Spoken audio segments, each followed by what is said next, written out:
Is your significant other listening? I would guess he is. I think he's being a real soldier this morning and taking the dog out. Usually I have morning dog duty. Yeah. And I think it's like 15 degrees outside. Yeah. So thank you. Thank you, honey. And everything's good there. You're happy. Some aren't happy with it. I'm very happy. Okay. I'm already sleeping on the couch. So please. Did you get a text saying as much? He didn't say that, but I'm sure I'm not welcome in the bed tonight. I was saying before, I was telling Courtney, I am one of those people who has really bad spatial measurement awareness. So, like, I can only measure things by a football field. And, she needs all the help she can get. No, so I she don't need any appreciates help. you saying that. I'm very happy and secure in my sex life, and that's all that matters. Courtney said there's plenty of room in the bed. I don't know what she meant by that. Santo.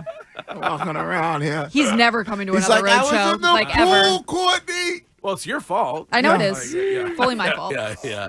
And All right, Libby's. well, we were talking earlier about this team and what they are, and I think whatever the number is, 100 minutes, maybe over a handful plus a couple fingers of games that the starters have played together.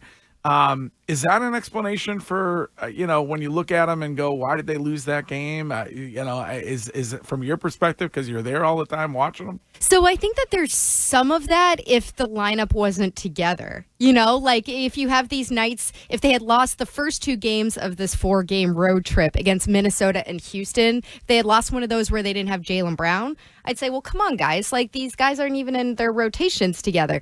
I just don't like the excuse of everybody was healthy, and that's why they lost to OKC. That I cannot accept. I understand that basketball is a rhythm sport, and these guys need to get in rhythm with their rotations, with the starting 5 together, and then the 3 off the bench. But at the same time, I'm just not going to give that excuse. I don't think it's logical, right? When it comes to Kristaps last night with the rebounds specifically, it seems like he is more comfortable. I get it that he's still coming back from an injury, but it seems like he's more confident and comfortable with his recovery.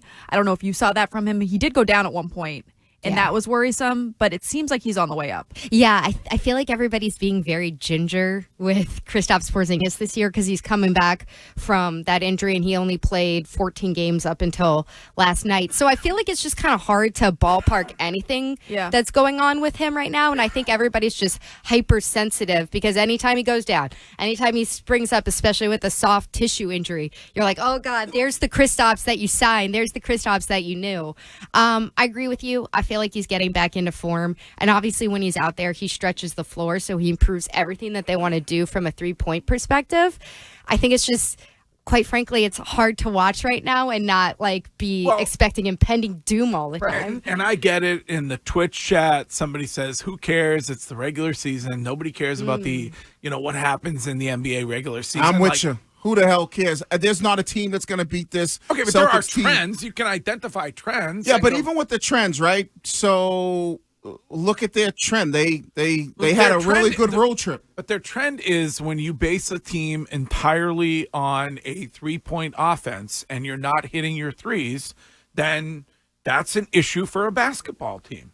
Yeah, I think it's interesting when you look at some of the individual cases of the 3-point shooting on this team.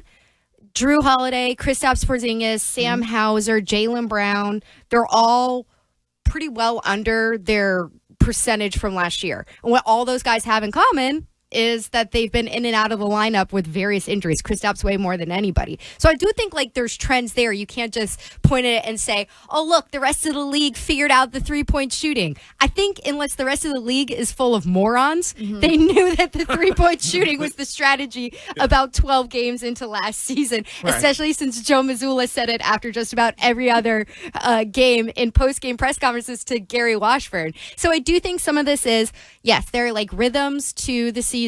I'm not going to give the Celtics credit for a loss when everybody's healthy and say they're just not used to each other. But I am going to look at those individual cases and say, well, somebody like Sam Hauser, who had a lingering back injury throughout most of the start of this season, he's not up to his 40+% from 3-point line because he's getting back into that. Jayson Tatum, Eastern Conference Player of the Week, the only guy to win that a couple times this season so far. Where is he in the MVP conversation right now? Would you guess? So the latest Kia MVP ladder, the official one that the NBA puts out, had him at 4. and he was at 5 the week previously. I think that he's still going to finish around the 3 or 4 spot, and I know people feel like that's ridiculous because it's the top NBA team in the Celtics, even though it's not like rankings-wise, but most people would agree they're the most talented team. I just continue to look around the league, and a game like the other night against OKC where it's him straight up against SGA, like I just don't think that's going to help his case when he drops that game. Did a great job on Anthony Edwards. Yes, he last did. Thursday night, both physically and mentally. Yes. It seemed like. Well, he's Yeah. not going to get it because of the talent he has around him. That's the only reason why. They'll probably end up giving it to the Joker again because of what he's able to do. But if you look at Tatum's road numbers here over the past, Really good. ridiculous. He's better on the road this season than he is at home. And he's great at home, but he's as you noted, Wiggy, Right. it's a big difference. It's at least a 5-point Right. difference last time I checked. This team, that, Greg, that's what they are, though. They're going to shoot the threes, and more often than not, those shots are going to fall. So that's why it's going to be very difficult to beat them in a 7-game series and beat them 4 times because they'll they'll average 50 through the series, and they're going to have multiple nights where they're shooting 38, 39% from three-point land, and that's what they do. Also, side note, Anthony Edwards whining after that game about he doesn't want to be in the league if they're going to double him, and he just has to pass the basketball. How's the team attitude going there? So from a guy Anthony like that? Edwards, Minnesota's in a weird spot. This is one thing I'd say that goes very much in the Celtics' favor, at least as we stand here today. There is not the dysfunction that you see with a lot of these other teams. It's not just Anthony Edwards. Look at the evolving Jimmy Butler situation. The That Bucks. is completely bizarre. And so I think you look at that and you go, Anthony Edwards can be a really exciting superstar. I know some people aren't as enthusiastic about Jayson Tatum, but at least he got the steadiness here. Yeah. Do you think that's a credit to Joe Mazzulla for keeping everybody in line?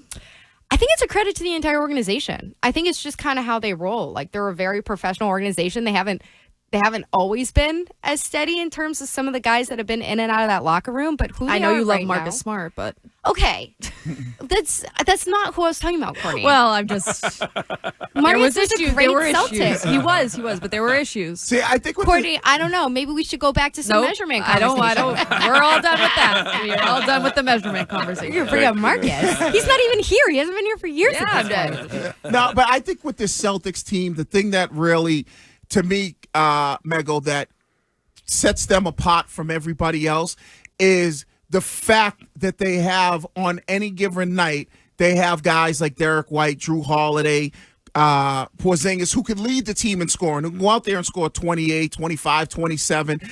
And then you're always going to have Tatum and Brown. When you start to look at the teams, and I say, who worries you? They're even with OKC. Mm-hmm.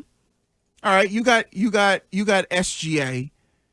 I'm not really concerned about what else? Dort? Chet. Chet Holmgren. Yeah, I'm not really concerned with him. They're a good basketball team, and I think they play good defense, but they're not going to beat the Celtics in a 7-game series.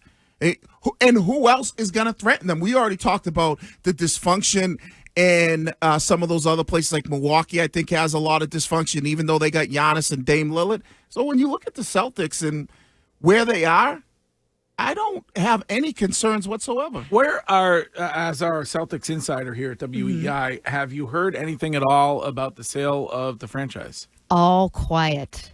All quiet. What does that And mean? again, They're not getting the money that they want? I wonder how much, and this is just speculation, it is the just complications of the finances of the sale, because you've got all these different factors where you don't have, obviously, the arena. You don't have property that you're attaching to the sale. You have these impending salary numbers that are going to be really heavy on you the next couple years.